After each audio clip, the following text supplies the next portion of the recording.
It's your boy DJ. Ako nga po pala ulit muling nagbabalik at welcome back dito sa aking channel. So ngayong araw guys, mga kaibigan, nagbakasyon tayo dito sa Kazakhstan. So 7 days tayo dito sa Kazakhstan at maglilibot-libot tayo. Ang pinunta namin dito snow, pero wala nang snow kasi malapit na mag-summer, pero okay lang naman. Malamig pa din naman dito sa Kazakhstan. So ngayong araw, andito kami sa aming accommodation. So nakuha namin to sa Airbnb at medyo maganda naman siya. Hindi lang medyo, super ganda niya. Ipapakita ko sa inyo yung itsura niya dito, okay? So siguro 2,500 plus dirhams in 7 days. 8 days kami total, pero kasi kasama na biyahe dun eh. Pero mag-stay kami dito ng yung hindi kasama biyahe, 7 days, okay? So papakita ko sa inyo yung aming accommodation. Alright, let's go! So una kong ipapakita syempre yung aming kwarto. Ayan. Yung aming higaan. Ayan, diyan kami matutulog ng 7 days. Ayan o. Yan. Ganda, no? Yan. Tapos, syempre, meron tayong kusina. Yung kusina nandun lang sa dulo. Ayan, no? Kwarto, and then kusina. Yan. Punta natin yung kusina. Pero papakita ko muna sa inyo yung itsura ng kwarto sa may malayo.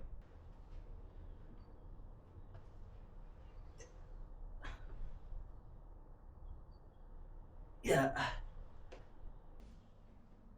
Kasya 2 tao dito. Yan, dito naman tayo sa side na to. Ayan yung view niya. So, dito banda merong parang salamin dito. Ayan o.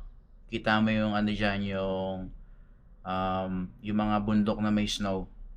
Tapos, pag nag-snow dyan, I'm sure maganda din dyan. Tsaka parang may duyan dun o. Ayan o. Mamaya pupuntahan natin yan. So, ayun yung kwarto. Ayan, dyan kami matutulog. Ito naman yung kainan namin. Ito kami kakain. Ayan o. Dining area. Ayan.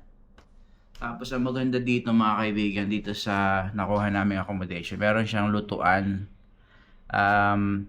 Pwede ka magluto, pwede ka din maglaba, pwede ka din magplancha. Mamaya papakita ko din sa inyo yan. Ayan. So, good for 2, 2 upuan. Ito yung kusina. Papakita ko din sa inyo yung kusina. Tapos, parang may balcony pa dito, maliit eh. Parang masarap din mag-chill-chill dito. Tara, pakita ko din sa inyo yan. Ayan. So, parang may maliit na labas dito. Kaya may 2 upuan. Tapos, bintana. So, yung nasa likod ko, yan naman yung kusina. So, dyan tayo magluluto ng pagkain natin. Almusal, tanghalian. Kapag wala tayong nagustuhan sa labas, papakita ko sa inyo yung kusina nila. So, ayan yung kanilang lababo, lutuan. Actually, nagsaing kami dito. Ayan o. Rice is life. Mga Pilipino, laging may kanin yan. Ito yung kanilang tubig dito. Ayan o. Diba? Lasang siya eh. Lasang nawasa. Tapos merong initan ng pagkain. Meron ding fridge. Ano naman ang fridge natin? Mantika, saka itlog. Yan. Siyempre mga plato dyan, mga plato. May bigas pa kami dyan, mga plato. Kompleto yan. Ayan o. Ayan. So, ito yung kainan. Naman yung kusina. Ayan o. Diyan kami magluluto. Ayan o. Pakita ko ulit sa inyo yung higaan. May TV. Tapos may malambot na kama. Malapit dito meron ding couch. Ayan o. Diba? Couch din. Ayan. Yung pera nila dito. Ayan, tawag yan tenge. Tenge tawag nila dyan. Okay, upo tayo sa couch.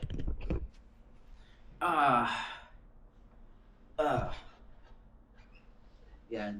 Ito naman yung kanilang couch. Masarap mag-inom dito.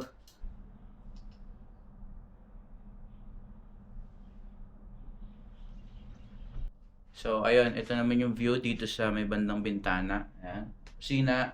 Yan. So, good for 2 persons. 2 to 3 persons. Yan. Swak na swak sa budget nyo to. Alright?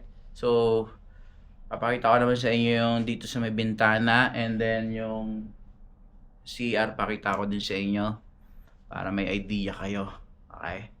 Para pag nagpunta kayo ng Kazakhstan, pwede kayong mag-book dito. Okay? Sa ano to, Airbnb. Ang pinakamaganda ditong view, guys, itong bintana na to. Kasi, tulad ng sinabi ko kanina, kita dito yung bundok na may mga snow. Lalo na siguro kung may snow mismo. Sa araw na pupunta kayo dito, napakaganda siguro dito. Okay? Pakita ko naman sa inyo. Ito na nga yung bintana na sinasabi ko sa inyo. Ito yung parang duyan. Nandiyan si Mahal, nagduduyan-duyan. Ayan o, sarap buhay. Buhay, walang trabaho, duyan-duyan lang. Ayan siya o, mula dito sa side na to. Ayan. Yung duyan. Tapos, may workstation pa guys. Ayan o. Pero pwede ka pa magdala ng computer or laptop. Pwede ka pa magtrabaho dito. Ayan o, workstation. Medyo maliit lang yung workstation, pero ano naman siya, chill naman dyan. Ayan o, pakita ko sa inyo ang aking workstation. So, pwede ka magtrabaho. Ayan, may upuan. Ayan. Tapos, maliit na table para sa laptop. Tsaka, mga libro. Ayan o. Ayan, basta pwede ka magtrabaho dyan. Ayan, so ipapakita ko na sa inyo yung bundok. Hindi kasi siya kaya ng aking camera, na 360 camera, action camera kasi gamit ko ngayon eh. So gagamit tayo ng cellphone para may zoom. Mazo-zoom natin siya, alright?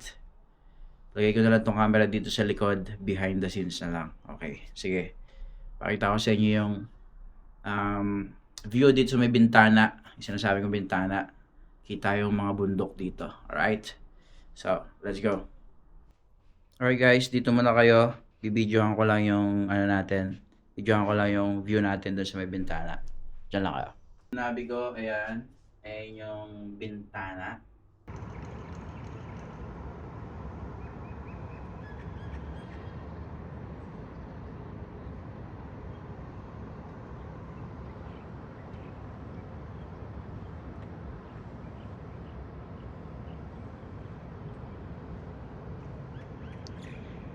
So, yun na nga guys, napakita ko na sa inyo yung paligid ng aming room, pati yung bintana, yung kusina, yung sala, yung higaan, yung workstation na maliit.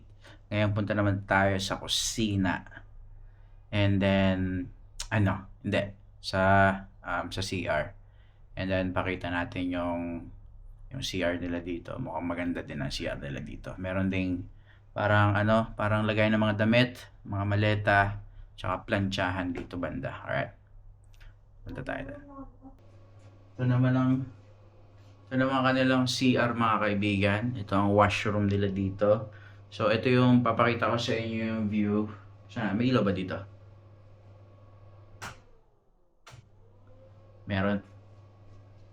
Yan. So meron siyang maliit na ilaw. Bigyan ko na lang siya ng cellphone para mas malinaw kasi hindi gaanong kuha ng ng action camera yung yung low light. So yan, pagpasok mo dito sa washroom nila, yan ang aming mga gamit. Merong isang bilog na ilaw dito. Yan, salamin nila oh. Ganda. Yung sink. Yan, i-ultra wide natin. Ayan yung taihan dyan. CR nila. Ibiday din sila dito. Ayan o. So, hindi lang tissue. Makakatay ka ng maayos. Yan. So, yung shower nila. Napakaganda na yung shower, mga kaibigan. Tingnan natin ang loob ng shower. Ayan o. Ba? May kasama na rin may kasama na rin shampoo. May shampoo dyan. Ayan. Mga peripherals namin nandito. Ayan. floss, toothpaste, palinis ng tenga, panghilamos, tissue, toothbrush, shampoo, ayan. Yung aking toothpaste mapaputi ng ngipin. So, apart from that, meron tayong washing machine dito. Ayan, washing machine. Ayan. May sabon, libreng sabon. Ayan. So, kung matagal kayo dito mga 7 days, pwede kayo maglaba ng mga jackets nyo. Yun yung parang lagayan ng mga maleta or sampayan or planchahan. So, hindi na tayo pupunta doon kasi medyo magulo. Okay? Right, so, ayun lang yung CR. Balik na ulit tayo doon sa labas. So, dito naman tayo upo sa may duyan nila. Sa may duyan dito sa sala. At yun, nakita nyo na lahat. Maganda siya, sulit naman sa bayad. At yun nga, 1 week tayo dito sa Kazakhstan. Dito pala tayo sa particularly in Almaty, Kazakhstan. Okay.